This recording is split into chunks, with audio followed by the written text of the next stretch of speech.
Now, if you are in an abusive marriage and somebody is advising you to stay there and pray, that person is your number one enemy. And I say this unapologetically. If you're in a marriage that threatens your life and your sanity, and then one person or one religious leader or elder is telling you to stay there and continue to pray, that person doesn't love you. Because I remember when I was also in such a situation and I started going from one prayer house to another. I don't know if some of us know this weekend deliverance that Mountain of Fire used to have. I located the closest Mountain of Fire to me, and almost every month I was going for that deliverance. And it is not an easy prayer.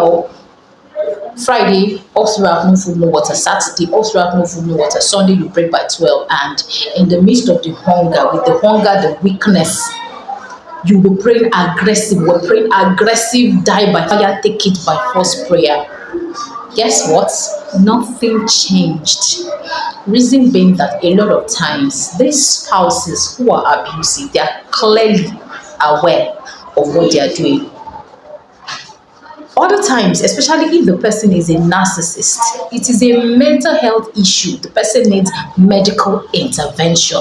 So if you like, pray from now till Jesus will come. You may just be praying and miss. I'm not saying there are no cases that they haven't gotten divine intervention, but let's ask ourselves the truth. Even you, that you are presently in an abusive marriage and you have been praying, ask yourself, have you seen any changes? This is because this person, a lot of times, this person is clearly aware of what they are doing to you. It is not demonic or spiritual manipulation. It is who they are, and they are not willing to change. They are comfortable with what they are doing. They are comfortable in their wickedness, and they are not willing to change.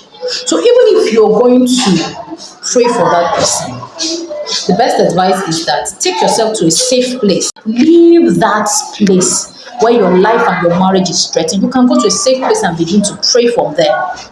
If it so happens that after a while tensions ease, and you guys can now begin to tolerate yourselves better, you guys decide to go for professional help, you can come back together.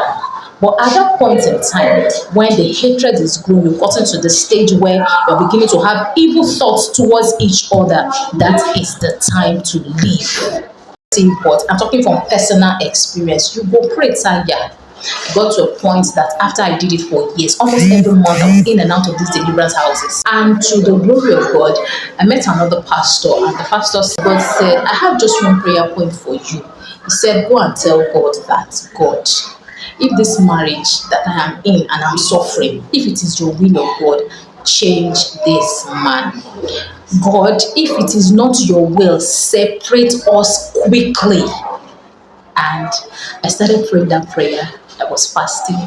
And in 1 week, we went our separate ways. There was serious trouble that involved police case and all of that. And we went our separate ways.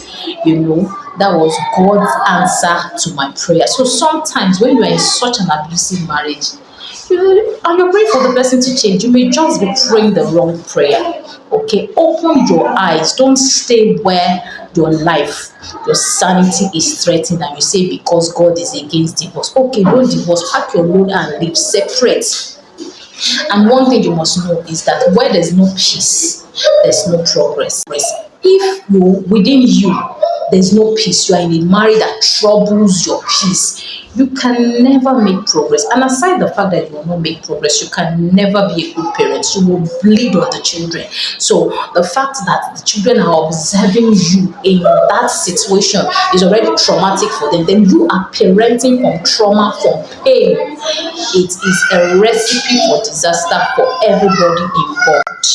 If you're in a marriage that threatens your life, if you're in a marriage that threatens your peace and your sanity, pack your bags and leave. If you choose to stay there and continue to pray, like my people will say, you go just died for me.